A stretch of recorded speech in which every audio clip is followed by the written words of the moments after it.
Hello everyone, welcome back to my channel Dr. Purva Sahu. Hope you all are well. So today's my topic student is identification, nomenclature and classification which is related to your chapter number 1 the living world.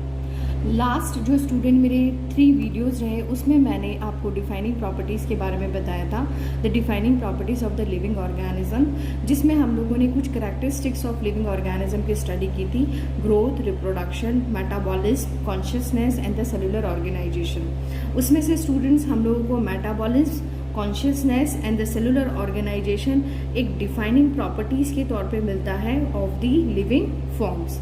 ठीक है, अब हम लोग आगे जो पढ़ने जा रहे हैं वो बेसिकली बायोडाइवर्सिटी से रिलेटेड है और मैं कह सकती हूँ कि एक टेक्सोनॉमी का बेस है, जिसमें हम लोग फर्दर क्लासिफिकेशन भी पढ़ेंगे, क्योंकि प्लांट किंगडम और एनिमल किंगडम में जब हम लोग डिटेल स्टडी करते हैं डिफरेंट प्लांट्स और एनिमल्स की, तो उसके लिए हम लोगों को पहले बेसिक्स पता होने चाहिए। So that's we are doing today. So first of all I am taking this nomenclature. उससे पहले चलिए हम लोग एक पार्क की विजिट करके आते हैं जहाँ पे हम लोगों को वेराइटी ऑफ ऑर्गेनिजम्स मिलेंगे। ठीक है,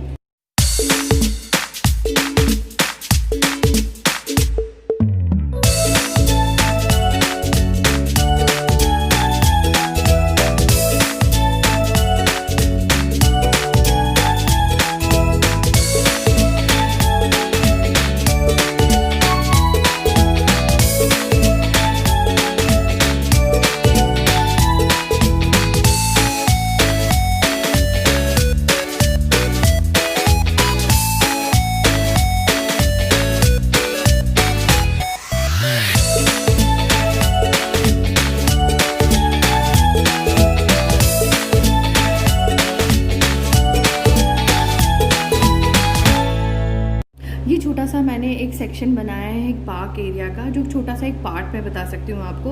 इसमें आपको वैरायटी ऑफ ऑर्गेनिज्म विजिबल है। जैसे आपको यहाँ पे बड़ा सा एक ट्री दिख रहा है, छोटे छोटे से ये इंसेक्ट्स जो है बेसिकली ये आते हैं, आपके बटरफ्लाइज है बेसिकली, ये आपके ट्री है, ये आपके डॉग है, ये आपके ह्यूमन बींग है, छोटे छोटे से सुंदर सुंदर से फ्लावर है, कुछ इंसेक्ट्स की वेराइटी है, कुछ बर्ड्स की वेराइटी है।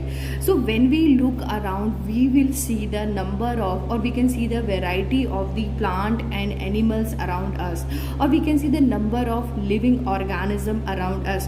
और इसमें कुछ ऐसे भी organisms होते हैं which cannot be seen by our naked eyes। उन organisms को स्टूडेंट्स हम लोग कहते हैं माइक्रो ऑर्गेनिजम्स, जैसे कि बैक्टीरिया हो गया, वायरस हो गए, अदर ऑर्गेनिजम्स हो गए।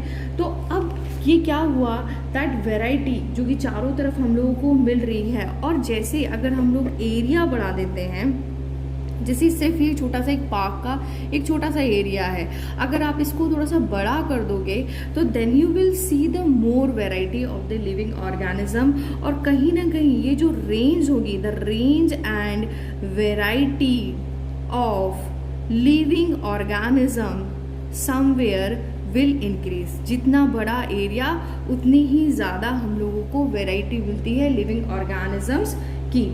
ठीक है, तो अब इस बेस पे हम लोग डाइवर्सिटी यानी बायोडाइवर्सिटी की डेफिनेशन दे सकते हैं। क्या है?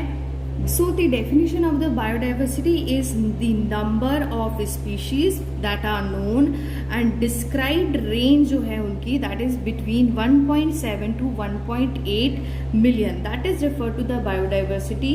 और अगर मैं इसकी सिंपली एक डेफिनेशन आपको देना चाहूँ तो बायो मतलब होता है स्टूडेंट लिविंग ऑर्गेनिज्म, और डाइवर्सिटी का मतलब हो गया वेराइटी। तो variety of the living organism which is existing on the earth. Okay, so we can also give the simple definition, that is number and the types of organism present on the earth। Okay, और ये जितना ज़्यादा area explore होता है उतनी ही ज़्यादा biodiversity हम लोगों को देखने को मिलती है। So that is the first definition which is coming from this topic is biodiversity. अब हम बात करते हैं नॉमेनक्लेचर की। तो अब जैसे हम लोगों ने different types of plant, animal और ऑर्गेनिज्म देखे, तो इनकी नेमिंग भी रिक्वायर है। ये प्लांट, एनिमल, लिविंग ऑर्गेनिजम्स, इनको डिफरेंट डिफरेंट लोकल नेम से जाना जाता है, बट इन नेम को स्टैंडर्डाइज करने की बहुत ज़्यादा ज़रूरत होती है। स्टैंडर्डाइज का मतलब ये हो गया कि इनको एक कॉमन नेम से जाना जाए, और वो कॉमन नेम मतलब all over the world same होना चाहिए। जितने भी साइंटिस्ट हो वो उस पर्टिकुलर नेम से ही उस ऑर्गेनिज्म को पहचाने।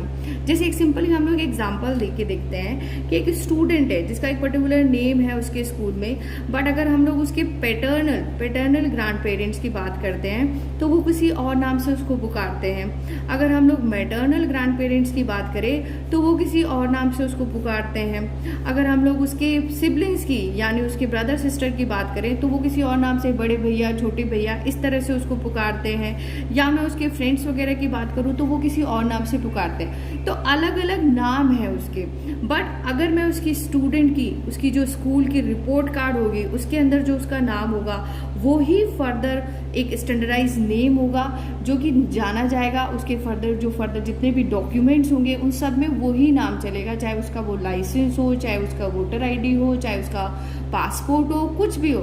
तो जहाँ पे एक कॉमन नेम हम लोगों ने एक स्टैंडर्डाइज नेम दे दिया तो that is known as what, that is known as a nomenclature. अगर मैं इसको प्लांट्स के कंसेप्ट में आपको बताना चाहूँ तो प्लांट्स में जैसे चावल एक प्लांट होता है, तो चावल को कई लोग जैसे राइस भी कहते हैं, अगर उसको इंग्लिश में कहा जाता है तो राइस कहते हैं, कई लोग उसको भात भी कहते हैं, ठीक है। बट अगर हम लोग इसके नॉमेनक्लेचर पे आते हैं जो बॉटनिकल नॉमेनक्लेचर है, क्योंकि एक प्लांट है बेसिकली, तो बॉटनिकल नॉमेनक्लेचर होता है इसका ओराइजा सटाइवा।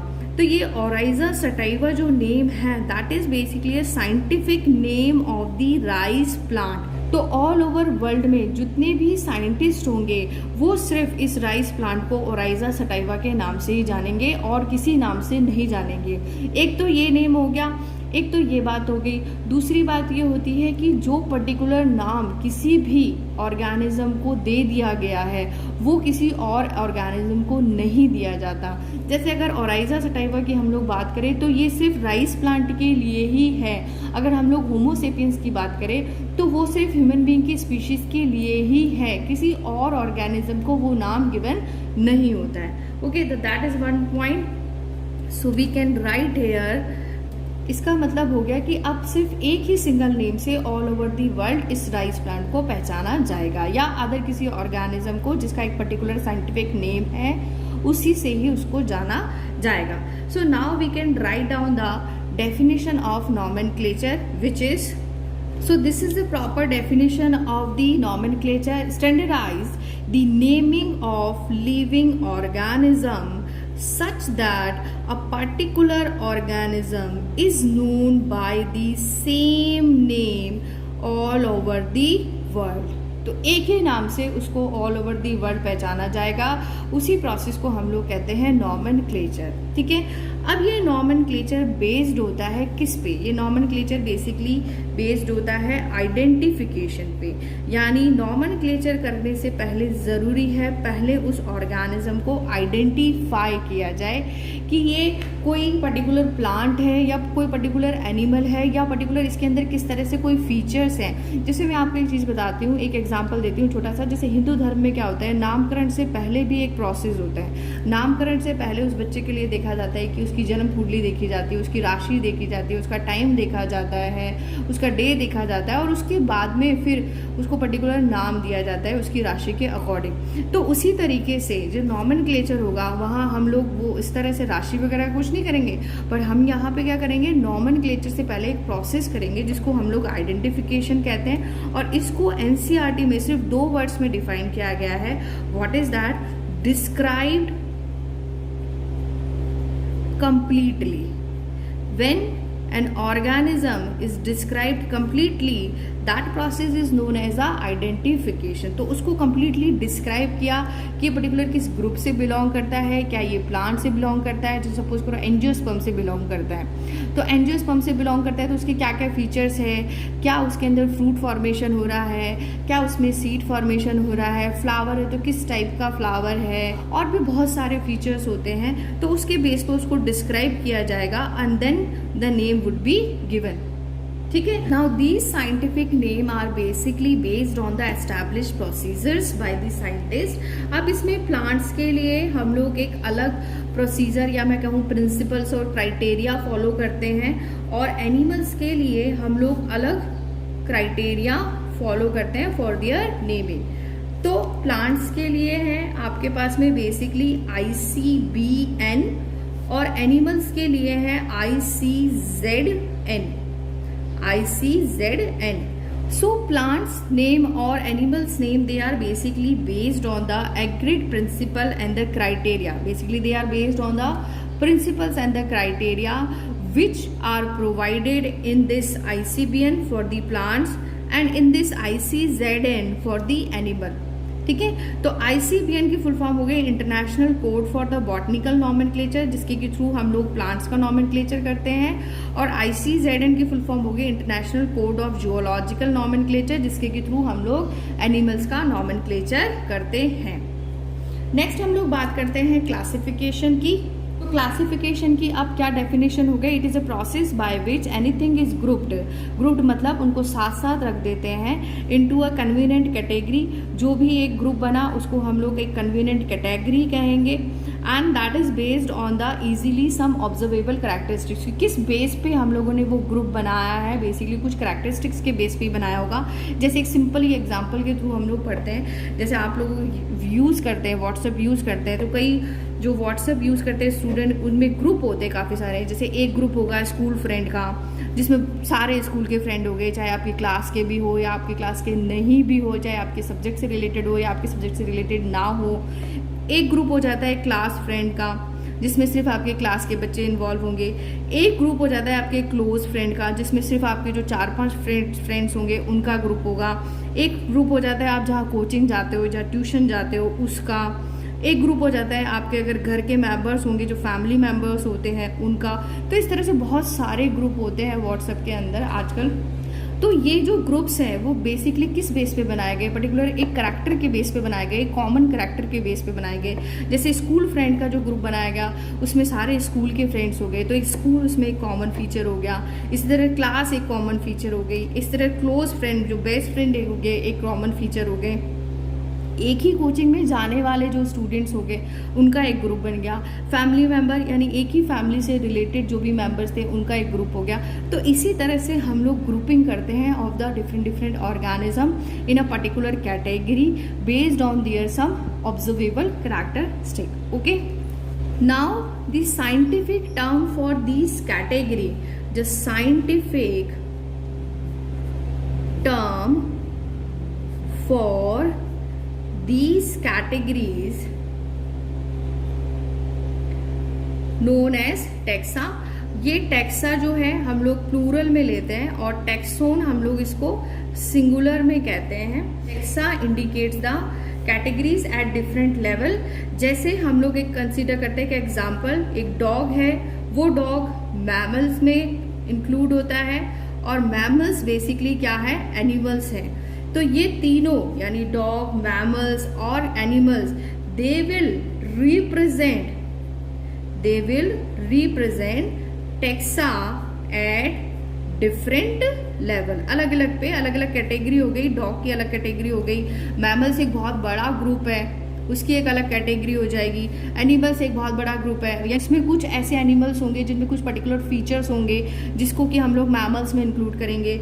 जैसे उनमें मैमरी ग्लैंड होती है, जैसे उनमें एक्सटर्नल ईयर का फीचर है, जैसे उसमें बॉडी हेयर का फीचर है, जैसे वो विविपैरस होते हैं मेनली। तो कुछ फीचर्स वाले जो एनिमल्स हो गए, उनको हम लोग पर्टिकुलर मैमल्स ग्रुप में डाल दिया। और फिर मैमल्स में भी कुछ ऐसे पर्टिकुलर एनिमल्स हो गए जिनको कि हम लोगों ने डॉग ग्रुप में डाल दिया।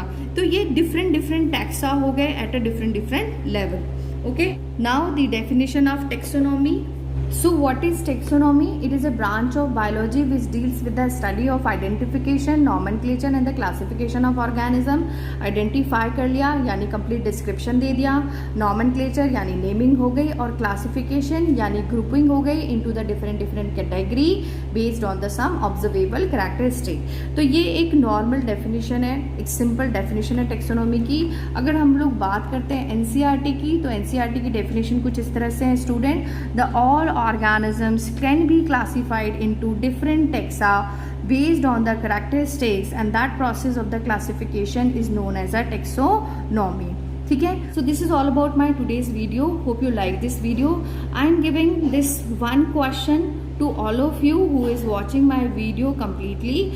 Please give the answer of this question and write down the answer of this question in the comment box. If you like this video, hit the like button and share my video and subscribe my channel for the further videos. This is from here Dr. Purva Sahu. Thank you so much.